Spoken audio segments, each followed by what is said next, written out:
কোন মুসলিম যদি অন্যায়ভাবে কোনো সংখ্যালঘুকে হত্যা করে, কোনো হিন্দুকে হত্যা করে, কোনো বৌদ্ধরে হত্যা করে, অন্যায়ভাবে কোনো মুসলিম যদি কোনো সংখ্যালঘুরে হত্যা করে, জান্নাতে যাওয়া তো দূরের কথা, ওই মুসলিম জান্নাতের ঘ্রাণও পাবে না। সহিহ বুখারীর বর্ণনা, মান খাতালা মুআহাদান লাম ইয়ারাহ রাইহাতাল জান্নাহ ওয়া ইন্না রিহাহা লা ইউজাদু মিন মাসিরাতি 40 আমা। যে জান্নাতের ঘ্রাণ 40 বছর দূরের রাস্তা থেকেই পাওয়া যায়। সুবহানাল্লাহ পড়েন।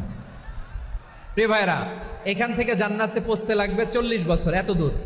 কত বছর? সবাই বলেন কত বছর? এখান থেকে জান্নাতে পৌঁছতে লাগবে 40 বছর। এত দূরে থাকতেই জান্নাতের ঘ্রাণ আপনার নাকে এসে ধাক্কা মারবে। বিষ্ণুই বলেন, যে ব্যক্তি কোন সংখ্যালঘুকে হত্যা করে জান্নাতের ঘ্রাণ তো পাবেই, জান্নাতে তো ঢুকতে পারবেই না, জান্নাতের ঘ্রাণও তার নাকে লাগবে না। পড়েন না আউযুবিল্লাহ।